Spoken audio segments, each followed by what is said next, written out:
జై శ్రీరామ్. 2022 నుంచి 2024 జూలై వరకు మొత్తం 11 ప్రెడిక్షన్స్ అనేవి ప్రూవెన్ అయ్యాయి. మరియు నా వాట్సాప్ గ్రూప్ లింక్ కూడా ఇచ్చాను క్రింద డిస్క్రిప్షన్లో. ఇది నిజమా కాదా అనుకుంటే కనుక ఈ 11 ప్రెడిక్షన్స్ అనేవి కింద డిస్క్రిప్షన్లో ఉంటాయి. మీరు చెక్ చేసి నిజమైతేనే నా వాట్సాప్ గ్రూప్ లింక్ యాడ్ అవ్వండి మరియు నా ఛానల్ని సబ్స్క్రైబ్ చేసుకోండి. వృశ్చిక రాశికి అధిపతి కుజుడు. వృశ్చిక రాశిలో అనురాధ 4 పాదాలు, జ్యేష్ఠ 4 పాదాలు, విశాఖ 4వ పాదం ఉంటుంది. ఏ నక్షత్రం వాళ్ళందరికీనూ నేను చెప్పే వార ఫలితాలు వర్తిస్తాయి. ఈ వారంలో లగ్నాధిపతి అయిన కుజుడు 8వ స్థానంలో ఉన్నారు. ఇబ్బంది పడే అవకాశం ఎక్కువ. హెల్త్ పరంగా మాత్రం జాగ్రత్త అంటూ ఎక్కువ తీసుకోండి. 7వ స్థానంలో గురువు ఉన్నారు.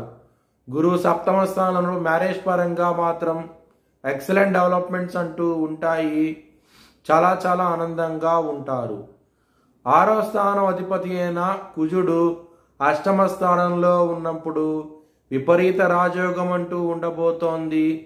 ముఖ్యంగా శత్రువుల నుంచి విజయం సాధిస్తారు. మీరు కోర్టు కేసులు కూడా మీకు అనుకూలంగా తీర్పు వచ్చే అవకాశం ఎక్కువగా ఉన్నది. ఈ వారంలో చాలా చాలా ఆనందంగా ఉంటారు.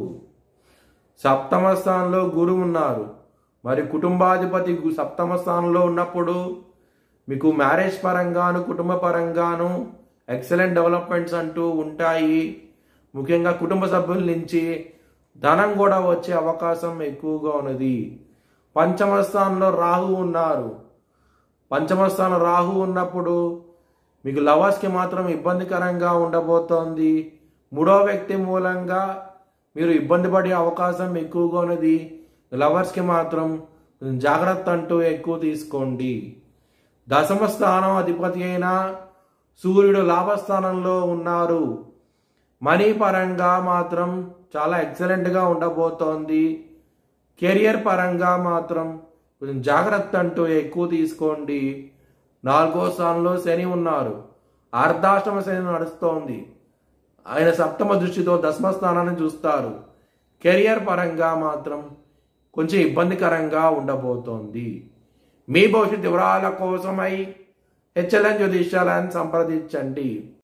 2024 భారత్ ప్రైమ్ మినిస్టర్గా నరేంద్ర మోడీ రీఎలక్ట్ అవుతాడని చెప్పి నేను మార్చ్ 2022లో చెప్పడం జరిగింది. అది ఈ నెల ప్రూవ్ అయ్యింది. Thanks for watching this video. Please like, share and subscribe my channel.